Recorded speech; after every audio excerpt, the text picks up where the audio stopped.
సంఘాన్ని కాసే విషయంలో, సంఘం కొరకు ప్రార్థించే విషయంలో నీ అందాన్ని కోల్పోవాలి. అభి ఎట్రా, ఈ బాబుని చూడండి, అందంగా ఉన్నాడా, అందాన్ని కోల్పోయాడా? ఏమంటాడో తెలుసా? నేను నల్లనిదాన్నైనా నన్ను చిన్నచూపు చూడకండి. ద్రాక్ష తోటను కావలి కాయటానికి ఉపవాసంతో నా అందాన్ని కోల్పోయా. ఈ బిడ్డ వయసు 18 సంవత్సరాలు.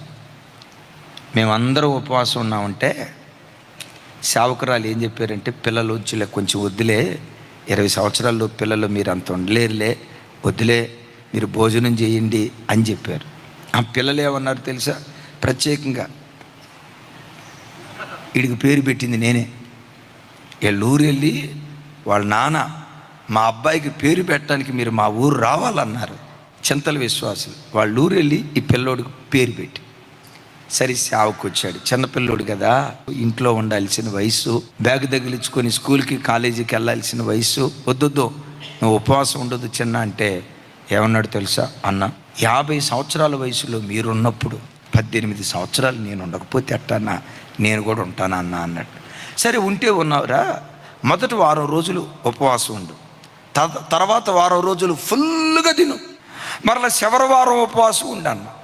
ఆ మాట అంటే ముఖం మాడిసాడండి. ఈడో ముఖం మాడిసి ఏమన్నాడు తెలుసా? అన్నయ్య నేను కూడా ఉంటానన్నయ్య, నేను కూడా ఉంటానన్నయ్య అన్నాడు. ఎవరి పోయిన సంవత్సరం ఉన్న జ్వరం వచ్చింది, వద్దురా నాయన, నువ్వు చిన్నోడు, వయసుని చిన్నది, వద్దురా అంటే, లేదన్నా నేను కూడా ఉంటానన్నా, నేను కూడా ఉంటానని ఏడుపు ముఖం పెట్టాడు. వద్దో, ఒక వారం రోజులు ఉపవాసం ఉండి తర్వాత పోయి టిఫిన్ చేసుకొని పంపిస్తే, విచిత్రం తెలుసా?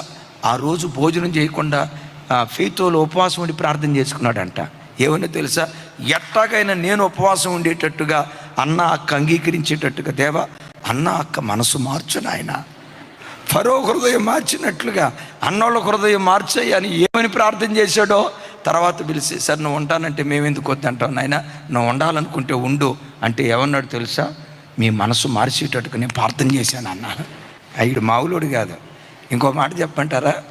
మనకి ఈ సంవత్సరం కొత్త పాట వచ్చింది. అందుకో నా ఉపవాస ప్రార్థన, ధూపము వలె నా యేసయ్య, అన్నపానములు మరిచి నీ సన్నిధిలో చేసేద నీతో సహవాసం.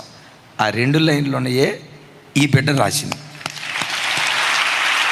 ఈ బిడ్డ రాసింది. ఆ తర్వాత అన్నీ మేము అందరం కలిసి రాసాం. పెట్ట కొంచెం కోతగన్ను. ప్రతి క్రైస్తవుడు ద్రాక్ష తోటను కావలి కాసే విషయంలో అందం కోల్పోవాలా?